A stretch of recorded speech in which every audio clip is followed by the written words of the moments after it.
Sa gitna ng pagod, ikaw ang lakas ng puso ko. Kahit pagod at sugatan, basta't ikaw ang dahilan. Muling lalaban dahil sa'yo, anak. Ikaw ang aking buhay.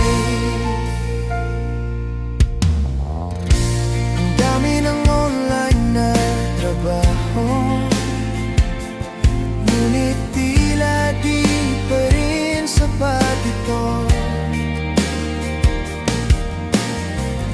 Pinipilit kong magtagumpay para may maipagmalaki sa'yo, habang ako'y